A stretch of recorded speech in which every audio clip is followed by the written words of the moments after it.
কোম্পানিতে interview crack করাটা easy নাকি কোম্পানিতে হচ্ছে গিয়ে কাজ করাটা ইজি? আমি বলবো না যে তুমি শুধু পাইথনই শেখা উচিত। আমার মতে কেউ কারোর যদি পাইথনের সাথে সাথে জাভা বা C++ এইগুলোও যদি শিখে রাখে, আই গেস এটা অনেক বেটার। হয়তো ফ্যাকাল্টি এক্সপিরিয়েন্সেস, তো সেটা কি classroom faculty experience and college faculty experience দুটোর মধ্যে কোথাও গ্যাপিং তৈরি হচ্ছে? দুখানা কোড করেছিলাম এবং দুখানা কোডের সবকটা টেস্ট কেস, 7টা করে টেস্ট কেস থাকে, সবকটাই আমি পাইথন দিয়েই মিলিয়েছিলাম।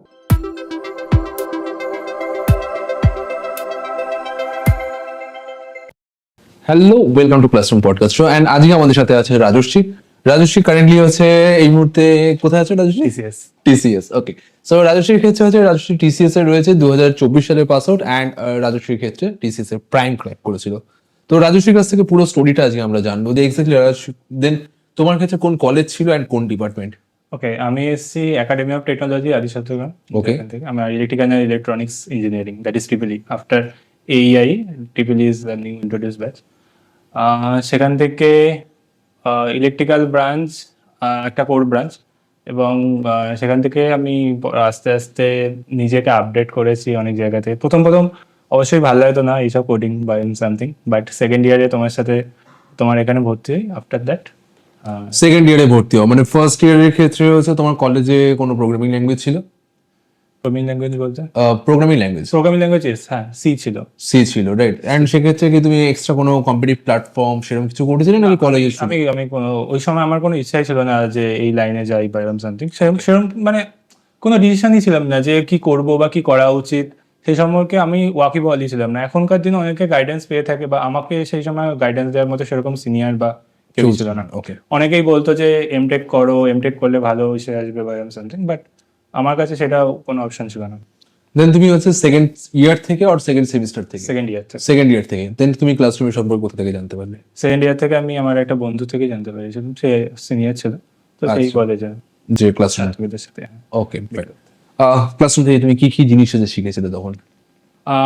প্রথমে আমি যখন ক্লাসরুমে ফোন করেছিলাম, সেটা তুমি ছিলে, সেটা আমি পরে যখন দেখতে পেলাম, আমাদের যেহেতু অনলাইনে ক্লাস চলতো সেই সময়। তো প্রথম আমার যখন কল ছিল, তো সেই কলে আমি তোমাকে এটাই বলেছিলাম যে আমি পাইথনের উপরে কাজ করতে চাই এবং পাইথন শিখতে চাই। ওকে। তো পাইথনের উপর শেখার মেন উদ্দেশ্যটা এইটা ছিল না যে পাইথন আমার কোনো কাজে লাগবে বা এরকম সামথিং, কিন্তু পাইথনের উপর আমার একটা ভালোবাসা ক্রিয়েট হচ্ছিল, কেন জানি না। মানে পাইথনের বইও কিনেছিলাম, A to Z গাইড বলে একটা বই ছিল। ওকে। তো সেগুলোর উপরে আমি পড়ছিলাম, অনেক কিছু ওখান থেকে শিখেও ছিলাম, কিন্তু সেটা বিল্ড করবো কি করে বা সেটা অ্যাপ্লিকেশন কোথা থেকে হবে সেটা আমি বুঝতে পারছিলাম। তো আমি তোমাকে প্রথমে ফোন করে এটাই বলাতে, তো তুমি বলেছিলে যে তুমি কি জানো পাইথনে এত কটা ফাংশন আছে, এত কটা ফাংশন সম্বন্ধে কি তোমার এসে আছে? আমি তখন অনেকক্ষণ দাঁড়িয়ে গিয়ে বললাম না, আমার তো নেই। বললো ঠিক আছে, তাহলে আমরা এটার উপর কাজ করবো বা এরকম সামথিং। আমি বললাম ঠিক আছে, তুমি আমাকে তোমার কোর্সের কি কি আমাদের কারিকুলাম রয়েছে, তো সেই সম্বন্ধে ওয়াকিবহাল হতে হবে। তো তুমি পাঠিয়েছিলে পরে, এবং আমি পরে যখন প্রথম ব্যাচ জয়েন করেছিলাম সেটা পাইথনের ব্যাচ ছিল। Got it. পাইথন। সো এই যে পাইথন প্রোগ্রামিংটা এন্ড টিসিএস প্রাইম, রাইট? হ্যাঁ, সো এই Python programming and TCS Prime এই কোডিং ল্যাঙ্গুয়েজটা কি হেল্প করেছিল পাইথনে? পাইথনে মানে প্রাইমে? হ্যাঁ, অনেকেই বলে যে TCS এনকিউটিতে টিসিএস এ যে ডিবাগিং যে সফটওয়্যারটা থাকে সেটা অনেক প্রবলেম করে, টেস্ট কেস দেখতে পাওয়া যায় না এরকম সামথিং, এবং পাইথনের জন্য আরোই প্রবলেম। বাট দুখানা কোড করেছিলাম এবং দুখানা কোডের সবকটা টেস্ট কেস, 7টা করে টেস্ট কেস থাকে, সবকটাই আমি পাইথন দিয়েই মিলিয়েছিলাম। ওকে, গ্রেট। দুটো, কিরকম ধরনের কোডিং ছিল ওখানে? একটা মিডিয়াম ছিল আর একটা ইজি ছিল। সো ইজি এখন হয়তো অনেক চেঞ্জ হয়ে গেছে, যেমন আমি শুনছিলাম যে ডিএসএ বা এরকম সামথিং দিচ্ছে গ্রাফ এইসবের উপরে, কিন্তু আমাদের বেলায় ওরকম ছিল না। আমাদের বেলায় কোডিং রাউন্ডে ফার্স্ট ছিল, পরবর্তীকালে মনে হয় পরবর্তীকালে ওটা চেঞ্জ করেছে, কিন্তু অন্য যে সেকশনগুলো ছিল, অ্যাডভান্স সেকশন বা নর্মাল যে অ্যাপটিটিউড, সেগুলো এখনো সেমই আছে। ওকে। এবং তার সেটা এখানে একটা বলার বিষয়, অনেকের ক্ষেত্রে একটা ভাবনা থাকে যে আমার ক্ষেত্রে হচ্ছে টিসিএস প্রাইম একটা হায়ার প্যাকেজ পেতে গেলে যে জাভা লাগবে বা আমার অন্য কোনো ল্যাঙ্গুয়েজ লাগবে, তার মানে পাইথন দিয়েও হচ্ছে আমি ক্র্যাক করতে পারি, রাইট? মানে শুধু একটা ল্যাঙ্গুয়েজ পাইথন, তার রেসপেক্টিভে 9 LP পাওয়া যায়। আমি বলবো না যে তুমি শুধু পাইথনই শেখা উচিত। আমার মতে কেউ কারোর যদি পাইথনের সাথে সাথে জাভা বা C++ এইগুলোও যদি শিখে রাখে, আই গেস এটা অনেক বেটার, অনেক বেটার। অনেক বেটার অপশন। কারণ জাভাতেও অনেকে কোড করেছে, আমি জানি অনেক বন্ধু আছে যারা জাভাতেও কোড করেছে, মিলিয়েওছে। প্রাইমের জন্যও তাদের কল আসছিল। তার মানে বেসিক্যালি জাভা এন্ড পাইথন আলাদা করে কিছু ভাবার দরকার নেই। হ্যাঁ, পাইথনও তার মানে ততটা হচ্ছে মানে ক্যাপেবল যে আমি ওই জিনিসটা হচ্ছে আমি ক্র্যাক করতে পারি, রাইট? দেন প্রাইমের জন্য তোমার ক্ষেত্রে হচ্ছে টিসিএস এর যখন তুমি প্রাইমের জন্য যাচ্ছিলে তখন তোমার রেজুমেতে কোনো প্রজেক্টস বা ইন্টার্নশিপস এগুলো কিছু রেখেছিলে? হ্যাঁ, আমার ইন্টার্নশিপ সেরকম ছিল না, আমার প্রজেক্ট ছিল। ওকে আর প্রজেক্ট যেটা ছিল হচ্ছে স্টক ইজি অবশ্যই, ওকে এবং স্টক ইজি সেটা প্রিলিমিনারি, একদমই ভার্সনটা ছিল প্রিলিমিনারি। ওকে। আমি সেটাকে নিজে কিছু মানে সেই প্রজেক্টের আইডিয়া কি কলেজ থেকে পেয়েছিলে বা কলেজ থেকে পাইনি, এটা ক্লাসরুম থেকেই পেয়েছিলাম। ওকে ওকে আর সেটার উপরে কি কাজ করা উচিত সেই সম্পর্কে মানে একটা আবছা আইডিয়া ছিল, যে কোথায় কিভাবে কাজ হচ্ছে ব্যাক এন্ডের সাথে বা কিছু জ্যাম সফটওয়্যার দিয়ে ইউজ করেছিলাম এরকম সামথিং, এবং সেটাকে অনেকখানি আমি এগিয়ে নিয়ে গেছিলাম। এবং সেটার উপরে বেশ একটা, আমি কি বলবো, এখন যদি আমাকে বলা হয় যে তুমি স্টক ইজির ওপর কতটা পারবে বা কি বলতে পারবে, এখন অবধি আমি বলতে পারবো যে স্টক ইজিতে কি কি কাজ হয়েছিল বা কি হয়েছিল। একটা সুন্দর পিডিএফ তুমি শেয়ার করেছিলে স্টক ইজি, পুরো ওয়ার্ক পুরো ওয়ার্ক ফ্লোটা, কারেক্ট কারেক্ট। যে ইউআইটা কোথা থেকে কোনভাবে যাচ্ছে। তো সেরকম ভাবেই আমি ট্রাই করেছিলাম যে সেটা ব্যাক এন্ডেও যাতে ঠিকঠাকভাবে হয়ে থাকে, ইমপ্লিমেন্ট হয়ে থাকে। চ্যাটজিপিটির হেল্প নিয়েছিলাম। এছাড়াও সেই সময় আমার এখনো মনে আছে, যারা আমাদের গ্রুপে সেই সময় টিসিএস এর জন্য ইন্টারভিউ ক্র্যাক করেছিল, প্লাবন, পুতুলেরা, তো আমরা সবাই মিলে, সেটা ছিল সবাই মিলে একটা গ্রুপ করে আমরা ডিসকাস করছিলাম যে আমরা এখানে আর কোথায় কোথায় কি কি ডেভেলপ করতে পারি, কি কি আছে। তো তারা কি সবাই কি তোমার কলেজ এওটিডি স্টুডেন্ট ছিল নাকি? না, সবাই ডিফারেন্ট ডিফারেন্ট। আপনি ক্রস ক্যাম্পাস স্টুডেন্টদের সাথেও তুমি ক্লাসরুমে বসে একটা ইন্টারঅ্যাক্ট করতে পারো। Okay great. তাহলে আমাদের একটা আলাদা টিম করেছিলাম, ওকে যে আমাদের এই দিনে আমাদের এক্সাম আছে, তো আমরা এই প্রজেক্টটাকে আমরা বলতে চাই, এগিয়ে নিয়ে যাবো এবং বলতে চাই, তো আমরা এখানে এখানে কোথায় ইন্টারভিউতে আমরা এগোতে পারি। পারফেক্ট।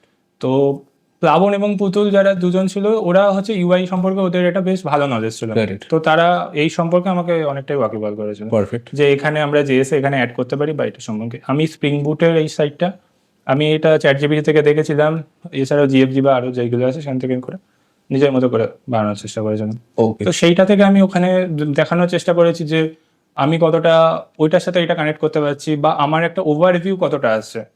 আমার মতে যেটা আমি ফেস করেছিলাম সেটা হলো যে প্রজেক্টের ওভারভিউ এবং আমার ডেপথ, আমি কতটা বুঝতে পেরেছি সেই প্রজেক্টটা, সেটা ম্যাটার করে থাকে।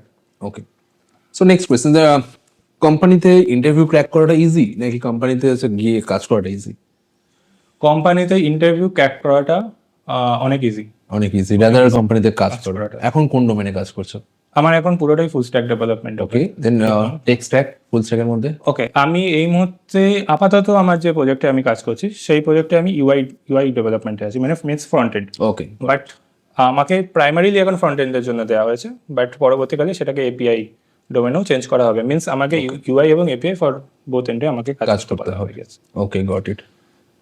ক্লাসরুমে একটা কনসেপ্ট রয়েছে, দ্যাট ইজ হচ্ছে classroom pay back option, right? So exactly classroom pay back অপশনটা কি?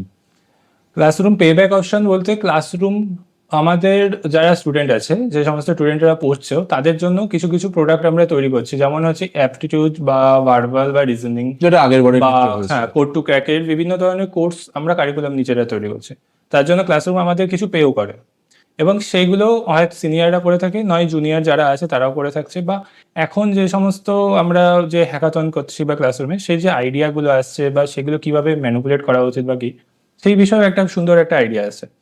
তো এর জন্য ক্লাসরুম আমাদের অল্প হলেও পেমেন্ট করে। তো আমি মনে করি যে এটা খুবই একটা ভালো দিক, যে একজন কলেজ স্টুডেন্ট হয়ে আমরা সেই ফার্স্ট কিছু একটা মানি পাচ্ছি, বা সেটা আমরা ইউজ করতে পারছি। শুধু মানি পাচ্ছ না, রাদার সেই জিনিসটা রেসপেক্টিভ করে তোমাদের যে কাজটা করে সেই জিনিসটা হচ্ছে তোমাদের বাকি জেনারেশনস কেও রাদার পরবর্তীকালে যারা আছে তারাও সেটা পাচ্ছে, এবং আমরাও শিখতে পারছি যে আচ্ছা যখন অ্যাপটি আসছে, তো অ্যাপটি যে এই কোশ্চেনগুলো আটকে যাচ্ছে, এইগুলো কিভাবে সলভ করা উচিত, এটা আমার এক্সপিরিয়েন্স গ্যাদার হচ্ছে। রিজনিং এ এটা আমার এক্সপিরিয়েন্স গ্যাদার হচ্ছে। তো এক্সপিরিয়েন্স গ্যাদার হচ্ছে। সো জুনিয়রদের জন্য কি সাজেশনস? জুনিয়রদের জন্য এটাই সাজেশন যে আমি ইলেকট্রনিক্স ব্রাঞ্চ থেকে এসেছি, এবং অনেকেই আমি দেখেছি যারা সিএসসি ব্রাঞ্চ থেকে এসছে, তারা নিজেদের, আমি এটা বলছি না যে সিএসসিরা মানে খুব ওভারহাইপ করে নিজেদেরকে, বাট আমি এটা বলতে চাই যে বি নর্মাল। যতদূর মনে আছে আমাদের প্লেসমেন্টের ব্যাচে যতজন স্টুডেন্টস ছিল, অ্যান্ড তোমার সাথে হচ্ছে আরেকজন প্রজ্জ্বল ছিল যে 9LP পেয়েছিল, প্রজ্জ্বল সিএসসি ডিপার্টমেন্ট ছিল। তার মানে তুমিও নন সিএসসি থেকে তুমি 9LP পাচ্ছ, অ্যান্ড সে হচ্ছে সিএসসি ডিপার্টমেন্ট থেকে 9LP পাচ্ছে। সে বছর তোমাদের ব্যাচ রেসপেক্টিভ সেটা হাইয়েস্ট প্যাকেজ ছিল যতদূর। তো that means at the end of the day যে কোনো স্ট্রিম থেকে এসেই হচ্ছে আমরা প্রাইম ক্র্যাক করতে পারি। যে কোনো স্ট্রিম থেকে এসে আমি যখন পাইথন ল্যাঙ্গুয়েজটা পড়েও আমি প্রাইম ক্র্যাক করতে পারি। অ্যান্ড আমার একটা বেটার প্রজেক্ট, সেটা নিজে থেকে করে কলেজের উপর ডিপেন্ড না থেকেও প্রাইমে চলে যাবে, ক্র্যাক করতে পারবে। আমাদের কলেজে যে আমি ইলেকট্রিক্যালে যেহেতু, তো কোড ডিপার্টমেন্টে আমাদের অনলি কোডেরই ওপরে আমাদের আইওটি ডিভাইসের ওপরে কিছু প্রজেক্ট ছিল, যেটা একদমই লাস্ট এই সেমিস্টারে, যেখানে আমাদের প্লেসমেন্ট অলরেডি ডান, তারপরে হচ্ছে। তো এইগুলো তার মানে ওই সময় কলেজের প্রজেক্ট আমার হচ্ছে কলেজের উপর ডিপেন্ড করে, এখানে কোনো লাভ নেই নিজে যদি না বানাতে পারো, বা এরকম যদি কোনো বিশ্বস্ত ক্লাসরুমের মতো যদি কোনো প্রতিষ্ঠান যদি না থাকে যেখান থেকে আমরা এরকম গাইডেন্সটা পাচ্ছি, এবং যেখানে আমাদের কলেজে 6 থেকে 7 সেমিস্টারের মধ্যেই পুরো এই কলেজে ক্যাম্পাসিংটা হচ্ছে। তো সেই ক্ষেত্রে আমি as a student, as a fresher, আমাদের ওই টাইমের মধ্যে আমাদেরকে পুরো প্রিপেয়ার হতে হচ্ছে, পরীক্ষা ফেস করতে হচ্ছে। সেখানে কলেজে জাস্ট আমাদেরকে বলা হচ্ছে যে হয় এখানে যাও ওখানে যাও। এখন প্রাইভেট কলেজ বা আমাদের মতো যে কলেজগুলো আছে সেখানে খুবই কম সংখ্যক প্লেসমেন্ট হয়ে থাকে। তো যেটা ক্লাসরুম করছে অলরেডি সেই জিনিসটা, তাই করছে সেই জিনিসটা যেটা করছে, তো কলেজ সেই জিনিসটা কি নিজে করতে পারতো না? অবশ্যই পারতো। কলেজে এমনকি এর জন্য আশা করি প্রত্যেকটা মানে প্রবলেমস কোথায় হচ্ছে, মানে ধরো মানে একটা হতে পারে না যে অনেক সময় হচ্ছে এক্সপিরিয়েন্সেস, রাইট? মানে হয়তো ফ্যাকাল্টি এক্সপিরিয়েন্সেস, তো সেটা কি classroom faculty experience and college faculty experience দুটোর মধ্যে কোথাও গ্যাপিং তৈরি হচ্ছে, কোথাও একটা পার্থক্য ইন্ডাস্ট্রি গ্যাপিং আছে, পার্থক্য আছে। আমি এমনকি একজনকে বলছি, আমাদের একজন স্যার পড়াতেন, জাভা পড়াতেন। তো জাভার যে সমস্ত ছোট ছোট কোশ্চেনগুলো থাকতো, তো উনি খুবই ভালো করে নিজের মতো করে সেগুলোকে আমাদের এক্সপ্লেন করতো, যেটা আমাদের সবার কাছে খুব ইজি লাগতো। ওকে। আমি আরেকদিকে বলছি আমাদেরই কলেজে, যেখানে অ্যাপটিটিউড এবং ইংলিশ বা রিজনিং সম্বন্ধে পড়ানো হতো, সেখানে উনি একটা ওভারভিউ দিতেন যে আচ্ছা এটা এটা ছিল বা এরম এরম করা হতো, বাট সেটা দেখতে না। কোনোদিনও না, সেটা অবশ্যই, এবং সেটা কোনোদিনও শর্টকাট যেগুলো আছে, কারেক্ট। যেগুলো আমরা পরবর্তীকালে শিখেছিলাম, আমি অনেক পড়ার পর এগুলো শিখেছিলাম, সেইগুলো কোনোদিনও ওখানে শিখতে পারিনি। কারণ তারা তারা জাস্ট আসতো, তারা ওইটুকুনি বলতো, লেকচার দিত, বেরিয়ে যেত। তাদের এটা ছিল না যে ছাত্র বা ছাত্রীরা কিভাবে পড়াশোনা করছে। Got it. আশা করি এটা প্রত্যেকটা কলেজেই এরকম সেম প্রবলেম হতে থাকে। তো আমার মেন প্রবলেম যে আমি ওখান থেকে কি শিখছি, মানে আমার যে ফ্যাকাল্টি আছে সেই ফ্যাকাল্টিটা কতটা ভালোভাবে আমাকে সেটা শেখাচ্ছে, সেটা ম্যাটার করছে।